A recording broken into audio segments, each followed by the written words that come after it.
पुराने समय की बात है। एक छोटे से गांव में एक छोटा सा बच्चा रहता था। इस बच्चे का नाम अहमद था, जो हमेशा सबकी मदद करने के लिए तैयार रहता था। अहमद को देखकर गांव वाले हमेशा हैरान रहते थे, क्योंकि वह छोटे होते हुए भी बहुत आदार और दयालु था।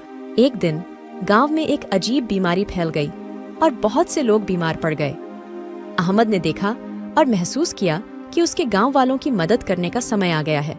वह खाना बनाने लगा और सभी बीमार लोगों के घरों तक पहुंचाने के लिए तैयार हुआ। हर किसी के घर पहुंचने पर उसने कहा, मैं यहाँ हूँ तुम्हारी मदद के लिए। लोगों ने देखा और चौंके। फिर उन्होंने भी अहमद की मदद करने में शामिल हो लिया। गांव वालों के मिलते जुलते योजना के बारे में बातचीत हो रही थी और सब मिलकर बीमारियों का सामना कर रहे थे। हर कोई निर्भीक होकर मिल रहा था और सहयोग कर रहा था। अहमद ने एक विशेष खास तैयारी की, एक जादुई चाय जो बीमार लोगों को तुरंत ठीक कर देगी। जब वह चाय पीने के लिए लोगों के पास पहुंचा तो उनकी आंखों में हैरानी थी।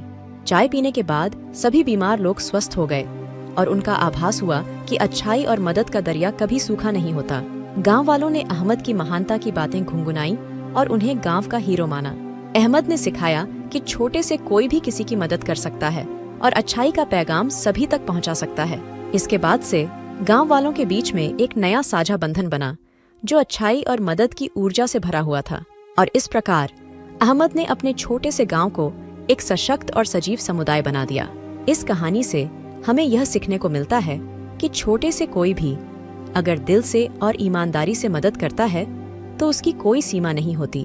अब जब हम एक दूसरे की मदद करेंगे और आपसी साझेदारी करेंगे तो हम सभी मिलकर एक सुंदर और खुशहाल समुदाय बना सकते हैं। इसी प्रकार अहमद की अच्छाई ने एक पूरे गांव को परिवर्तित किया और उसने दिखाया कि एक छोटे से बच्चे की मेहनत और ईमानदारी से कितनी बड़ी चीजें हो सकती हैं। इस खूबसूरत कहानी से हमें यह सीख मिलती है कि अगर हम सभी मिलकर मदद करते हैं तो हम एक बेहतर और समृद्धि भरा समाज बना सकते हैं।